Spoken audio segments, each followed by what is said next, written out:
What's going on, guys? It's me, JV, coming to you live this Friday morning. Today is August the 2nd, 2024. August 2nd, 2024. And in this video, by the way, I am about to have my job interview. My job interview commences in about 10:30, so this is going to be a brief video. I am here in the parking lot, all dressed up. I actually did a couple of rehearsals in front of a mirror last night, basically doing role play to see how I can anticipate some of the questions that I'm going to be asked by the hiring manager. You see, you got to understand, I haven't had a job interview like this in probably in about 8 months, so I'm a little bit rusty right now. But I'm going to try my very best to answer the questions in a succinct, concise, thorough manner. And I'm just going to be frank with the hiring manager. I'm just going to be honest with him. Because if you try to embellish your experience, chances are he's going to detect that. Since I'm assuming he has a lot of experience interviewing other candidates. Remember what I said in my previous videos, there is a total of 5 vacancies that they're trying to fill. So because they're trying to fill 5 vacancies, my guess is that they're probably interviewing dozens of candidates to come up with those 5 people that they're going to be making job offers. So this is my first interview here, and I'm a little bit anxious. I have a little bit of anxiety, but I think that's normal. I think that's, that's something that is very natural in my opinion. Anyway, just wanted to talk about, speaking of jobs, speaking of interviews, I wanted to talk about the difficulty of having a job as a customer service representative. I've had multiple jobs of that caliber in my past.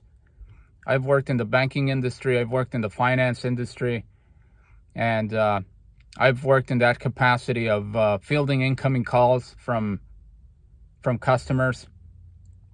A lot of the times, as you can imagine, customers had very false expectations of how a customer service representative can assist them over the telephone, via chat, but more than anything, it was over the telephone.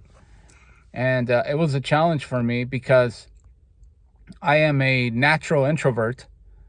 I'm not a very well-spoken individual when it comes to having conversations with strangers over the telephone. I've gotten a lot better, obviously, since I started way back when.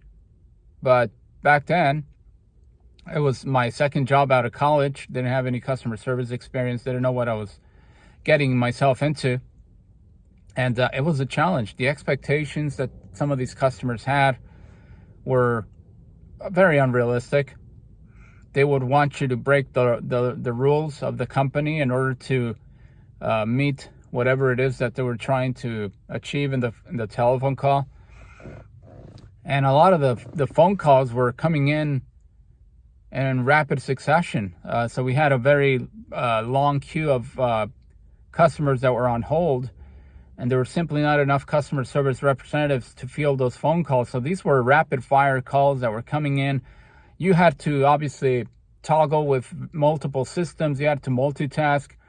You had to obviously notate the account after each and every phone call, each and every interaction, so that the next so that the customer would have a profile of what they were calling about. In case that customer called in again, the representative that would pick up that phone call would know exactly what the issue was with that particular customer. So we had to actually, for those of you that have worked in customer service, you guys know what I'm talking about. You have to toggle multiple systems. You have to take incoming calls. You have the pressure of knowing that you're being monitored by management, not necessarily manually, but automatically through a system that evaluated your performance. and once every month or a couple of times a quarter, you would get evaluated on your performance through those metrics. And basically the management would actually ultimately decide whether or not, in some instances, they would decide whether or not they would want to keep you beyond that period of time. Sometimes you would get laid off because you were simply not meeting the expectations that they were setting for you as a customer service representative. So I have a lot of compassion. I have a lot of sympathy for people that work in the industry of customer service. I know that me personally, when I have an issue, whether it's with my banking problems, whether it's because I'm having an issue with my cell phone carrier, whether I'm having an issue with my satellite provider, every time I talk to a live customer service representative, I try to be as professional, as patient as I can possibly be, because I was in their shoes. For all those months and years, I was in their shoes. I know exactly how it is. They're trying to do their job to the best of their capabilities. And I don't want to unload my anger and frustration on people that are just simply trying to help you. They're trying to, find out what's going on with your situation. It's really not them directly, personally responsible. They're not the culprits for what you're going through. It's actually the company as a whole. So they're just basically advocating for the company and trying to help you in that regard. And I don't know about you guys. Most of the time, I'd say about 90% of the time that I talk to a customer service representative, it's usually somebody overseas, mainly in the Philippines or in India. Filipino people, or at least customer service representatives from the Philippines, are very compassionate. I've found them to be very, very sweet. They go above and beyond, trying to do whatever it takes to help you in terms of your situation. So I have a lot of respect for Filipinos that work in the archipelago of the Philippines, trying to provide customer service to people in the United States or in the UK or in Canada or whatever the case may be. They do a great job of showing compassion, showing knowledge, being patient with the customer, and so I commend them for doing that. But I've had jobs like that in the past. I've worked with. I don't know if you guys remember a banking industry or a banking institution that went belly up during the subprime mortgage meltdown debacle that happened in the late 2000s. The name of the bank was Washington Mutual. They were actually acquired by JP Morgan Chase. And I used to work for Washington Mutual, and I think they did a great job. I think the company was very organized. The customer service department was, very, very capable. They did a fantastic job of training their new customer service representative hires. They actually, the training length was about 2 weeks.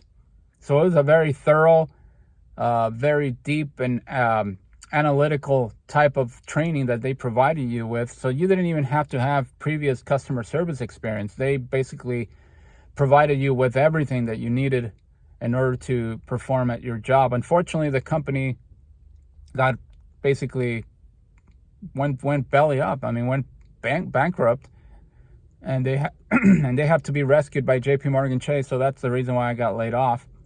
And then I worked for another company called Lending Club.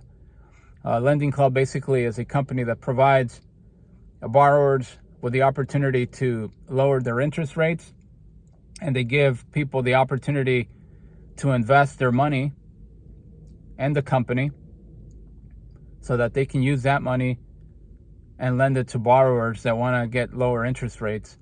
And I was working in collections, which is even worse than customer service. I was working in collections, trying to basically reach out to customers that were 120 days past due on their payments that they needed to make. So I worked for Lending Club as well for about 1.5 years. And then I also worked for Chevron as well. And the same thing happened with Chevron. They shut down that division of their company, of their portfolio, and I was laid off as well. But I just wanted to discuss this this experience here on this video because I want to salute customer service representatives. I know how arduous your jobs are. I know how underappreciated you are. People don't give you the respect that you deserve. It's a tough job, and you know, people just use customer service reps to unload their frustrations, to unload their fury. I'm not saying that everybody does this, but what I'm saying is that many people do that. Those that are not, you know, those that are having a bad day and they're genuinely frustrated with other parts of their lives, and they just simply want to unload on these poor customer service reps that, you know, are trying to actually help them out. So I wanted to make this quick video as I'm getting ready to interview here for this job. I will keep you posted. I want to thank each and every one of you that has commented on my previous videos, wishing me again good luck on this interview. I will keep you guys posted as to what happens in this interview process. I'm pretty sure that if everything goes well today, they might bring me in for a second round of interviews, but we'll see. Maybe this is the only opportunity that I'm going to have to prove myself that that I can actually fill the description, the job description, and the skill set that they're looking for. But I will be more than happy to keep you guys posted. Thank you once again for watching this video. If this is the first time that you see a video of mine on my YouTube channel, I would greatly appreciate it if you can subscribe to the channel, if you can hit the like button, and that would certainly be of very much appreciated. Thank you so much once again for watching. Have a great weekend, and I will catch you on the next video.